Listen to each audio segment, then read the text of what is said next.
erinnya lyange Babirye Babalanda nga nze minisita w'ensonga ez'obwa pulezidenti. Mbaleetedde okulamusa okuva eri omukulembeze w'eggwanga ku nsonga ya security ya RDC waffe Kayunga agyogeddeko, nange kanyongere okunyiikiza. Olw'obulumbaganyi abayeekera aba ADF bwe bakoze Kasese, temulina kubawa mukisa gwonna nga mulekawo ebituli mu security yaffe. Pulezidenti yagambye nti ADF ntiitiizi nga balina obusobozi okukola ekyobusiru kyonna omuli n'okutta abaana abawere.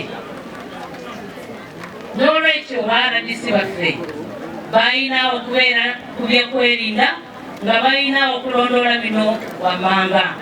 Balina okukolaganira ewamu ne poliisi okulaba nga bekenneenya abantu bonna abayingira e Kayunga. Mulina okwetegereza ennyo abagenyi be mwekengera mu disitulikiti omuli n'okukebera ebiwandiiko byabwe kwe batambulira. Tulina okulondoola amasinzizo ne wuteeri, resitoranti n'oganyi.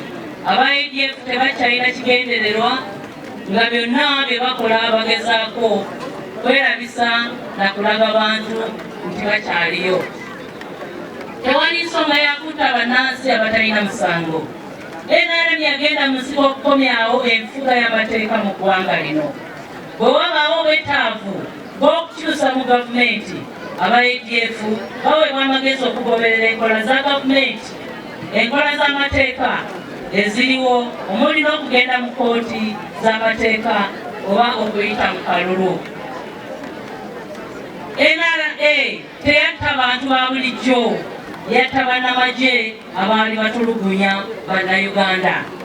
Gavumenti yakugenda mu maaso ng'eguma bannayuganda n'ebyabwe. Obukugu kya mugaso nnyo ku biruubirirwa bya gavumenti ya NRM kubanga kiyamba okumalawo ekizibu ky'ebbula ly'emirimu mu bavubuka, ekimu ku bisoomooza eggwanga lyaffe Uganda. Essomero lino kabonero kennyini akalaga nti okwewaayo kwe mu kutwala ng'okw'omuwendo. Kyenyi olwaleero kyekyo kyennyini ow'omukwano Sseguya n'abalala tebalwanirira. Obutamanya n'amatendekero byali wansi nnyo mu kiseera ky'olutalo, wabula nga bwe mulaba olwaleero amatendekero aga waggulu tulina mangi, amatendekero ag'emikono nago abatuli mu maaso by'ebibala ebivudde mu ntuuyo zaffe ez'okuwa bannayuganda obukugu. Amawanga agasobodde okutumbula ebyenfuna byabwe beesigamye nnyo ku kuwa bannansi baabwe obukugu. Amawanga gano ge galuwa: tulina eggwanga lya Japan, tulina eggwanga lya China, tulina eggwanga lya Malaysia. Ge gamu ku mawanga ag'okulabirako agatonzeewo emirimu nga gayita mu nkola y'okuwa obukugu bw'emikono. Nkubiriza abatiikiddwa okutunula ewala okusinga omukolo gwa leero batandike okukola ku pulojekiti ezigenda okuyamba okwekozesa nga beetandikirawo emirimu egyabwe. Mukubiriziddwa okukozesa obwongo bwe mufunye okuyambako bazadde bammwe okwenyigira mu by'obulimi ebivaamu ssente. Kayunga alina ebikozesebwa bingi ebisobola okuteekebwamu ssente nga obulunzi bw'ebisolo, enkoko, okulima ebibala ng'ennaanansi, nga bino bisobola okukolebwa mu bifo ebigazi. Okugattako mbasaba mutwala omukisa gwa ssente za gavumenti zeetaddewo nga eyita mu nkola ya parity development model emyoga. Ssente ezo okusinga ziteekeddwawo ku lwammwe abakozesa obwongo n'emikono. N'olw'ensonga eyo ndagira RDC w'e Kayunga okulaba nga abatiikiddwa olwaleero baganyulwa mu ssente z'emyoga. Wabula njagala okubalabula nti mulina n'obuwangwa n'empisa y'okutereka n'okukwata obulungi ssente. Temumala kasaasanya ssente ze mufunye mu kukola ennyo mu bintu ebitayamba ebiyinza n'okubatwala mu kukemebwa kw'okufuna ebirwadde ebikambwe nga siriimu oba okufiirwa ssente zammwe nga muziza mu kuzanya zzaala. Wabula wadde batiikiddwa olwaleero, kino nninawo okukibagamba nti bakyali baana bammwe abakyetaaga okubuulirirwa n'okutegekebwa mu bwongo n'omubiri okusobola okukula obulungi. Wadde balabika nga abakuze ennyo naye bakyali bato nga temulina kubakkiriza kuva mu ngalo zammwe. Mbasaba mugende mu maaso n'okubategeka, okubalabirira awamu n'okubakuuma. Mu kaseera kano nandyagadde okuteeka ebirowoozo by'abantu b'e Kayunga okugoberera ensonga enkulu zino wammanga ezirina okuteekebwako omulaka, emirembe n'obutebenkevu bwa disitulikiti y'e Kayunga, obweyamo bwa gavumenti okutumbula embeera z'abantu. Nkubiriza abakulembeze b'e Kayunga okutwalira awamu okutumbula enkola za gavumenti nga parish development model emyoga bwe babeera nga ba RDC ne ba RCC n'abamyuka baabwe nga be babasaba enguzi mu baloope ewa minisita ow'ensonga z'obwa pulezidenti oba ne munne gwakola naye omuwandiisi mu ofiisi ya pulezidenti ku ssimu eno ey'obwereere eteri yakusasulira buli lwokuba ku ssimu eno tebakuggyako ssente yabwereere era si yakusasulira eyitamu bulungi nnyo enamba eri 0800 320 320. Skilling is the only way forward to the challenge of youth unemployment. I'm also appealing these graduates to take this advantage and opportunity to use the monies the government has put in place, like the Parish Development Model Fund and the Myoga, so that they improve on their welfare. Graduates should desist from acts of corruption. Together we can. Let us fight corruption at all fronts. Let us all be vigilant. Let us look at the people we are staying with. These ADF people want to make just news. They want to make news, but I don't think they can manage this country. So I encourage our people to be vigilant and to look on, watch the people you are staying with, report the people you feel like you don't know in the area to the LC1 chairpersons, to the police, to the RDC, so that they start from there. We do have hotels.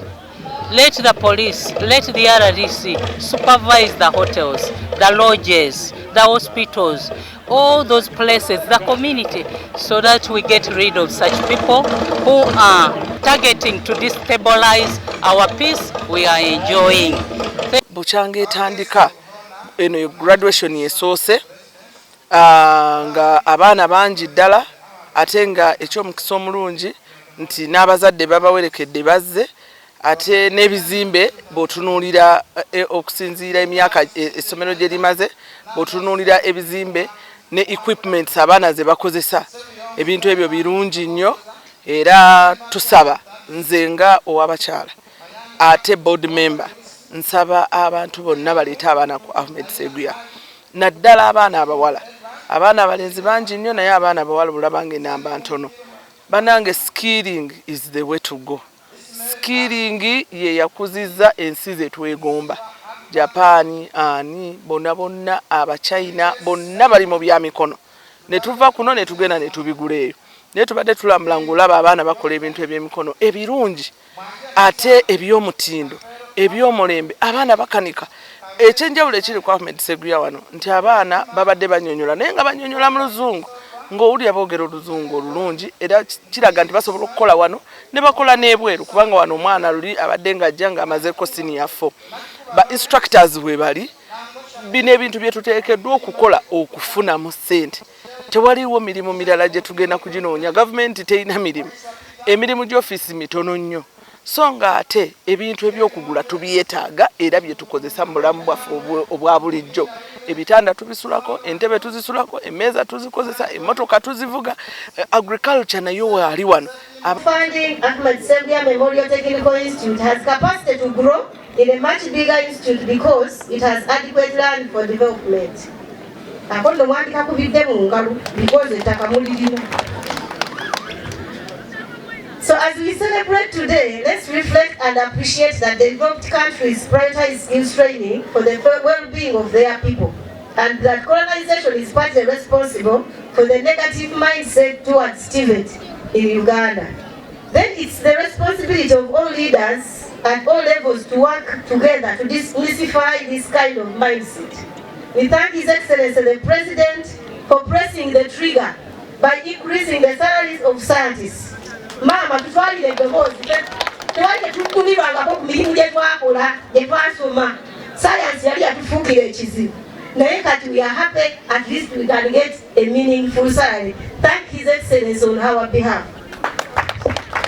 Ogirako nti abazadde baffe maama baavu, tebalina bulungi busobozi. Technical vocational institutions ziri very expensive okusomesa abantu. Bandibadde tulina abantu bangi nnyo, naye obusobozi bw'abazadde baffe ate ne gavumenti yennyini nayo tenakutuka kusobola bungi waabwe. Tulinamu okusomoozebwa, naye tusaba ekyo mukitukwatireko. Coupled with the inadequate skill levels of staff, training with production remains a nightmare. I therefore request government to consider increasing the number of government-sponsored students. Kubanga batuwa 5 bokka pa intake. Abamu bajjani bagala tetwagala bawa bifo bya gavumenti 5 every year. So it is a very little number. Mama Minister, please help us and we see how we can increase numbers sponsored by government.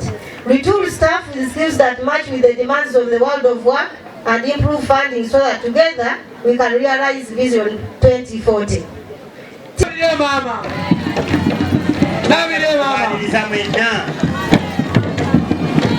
Abagenyi baffe mwenna biigo.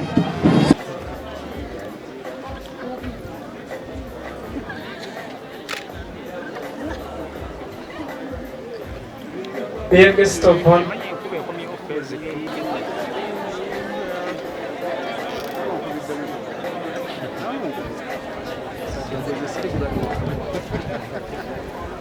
yesagala kuddamu kwogera naye Honorable Minister akkiriza nti ekifo kino tuli basiimu nga abakulembeze baakyo nawe nsabira Honorable Minister abantu bwe bugere naffe tuli part ya Luwero Triangle.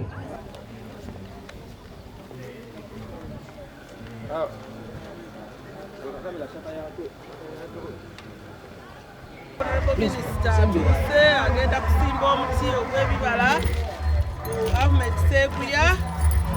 Ettendekero lyaffe lye mumanyi obulungi eryabbulwamu omulwanyi waffe.